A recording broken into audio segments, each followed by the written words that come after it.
Assalamualaikum warahmatullahi wabarakatuh. Sebelumnya, izinkan saya mengucapkan terima kasih kepada Ibu Profesor Dr. Hasnah Faiza yang telah membimbing saya dalam perkuliahan ini. Saya Rosliana Astuti, sebagai pemateri kedua dari kelompok 1, akan membahas tentang hakikat filsafat ilmu. Subpokok bahasan yang pertama adalah tujuan filsafat ilmu. Menurut Bahtiar, tahun 2004, halaman 20, merupakan unsur-unsur yang mendalami pokok ilmu. Yang kedua, memahami sejarah pertumbuhan, perkembangan, dan kemajuan di berbagai bidang. Yang ketiga, menjadi pedoman bagi para dosen dan mahasiswa dalam memahami studi di perguruan tinggi. Selanjutnya, mendorong pada calon ilmuwan dan ilmuwan untuk konsisten dalam mendalami ilmu dan mengembangkannya. Mempertegas bahwa dalam persoalan sumber dan tujuan antara ilmu dan agama tidak ada pertentangan. Selanjutnya, subpokok bahasan yang kedua, substansi filsafat ilmu.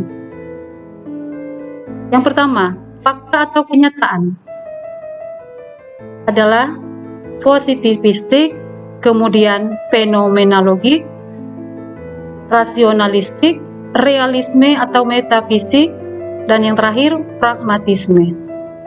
Yang kedua, kebenaran atau truth.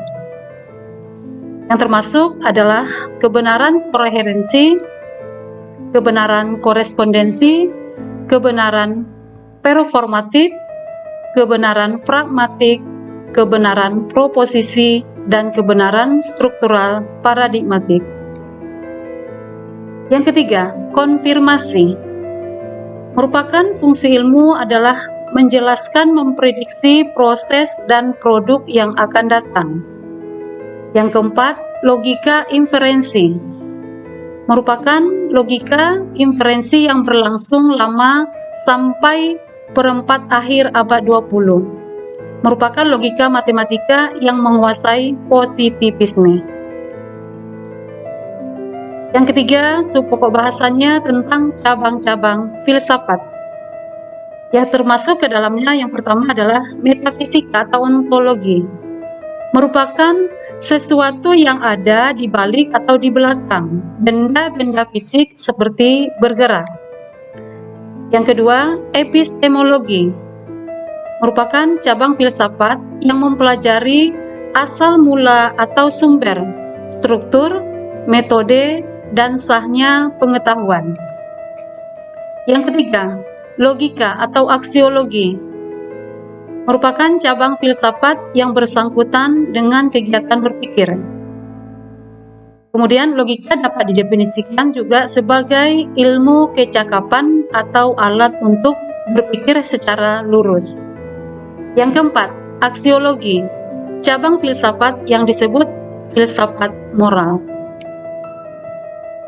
Yang kelima, estetika atau aksiologi. Estetika sebagai cabang filsafat disebut sebagai filsafat keindahan. Kemudian, pengembangan filsafat berdasarkan perkembangan sekarang terbagi atas 4. Yang pertama, filsafat sistematis. Yang kedua, filsafat khusus. Yang ketiga, filsafat keilmuan. Dan yang keempat, filsafat ilmu-ilmu sosial. Selanjutnya, menurut Ahmadi, pada tahun 1994, pada halaman 14-17. Yang pertama, metafisika. Yang kedua, epistemologi.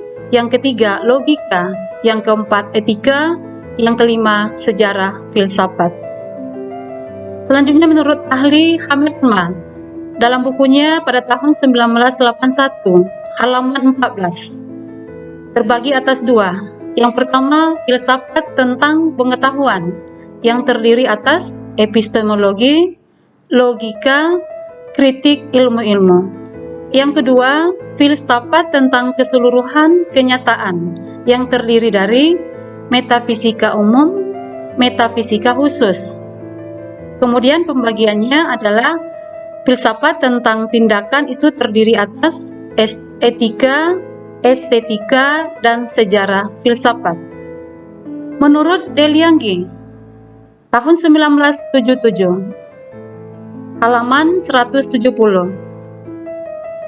Yang pertama, metafisika, epistemologi, metodologi, logika, etika, estetika, dan sejarah filsafat.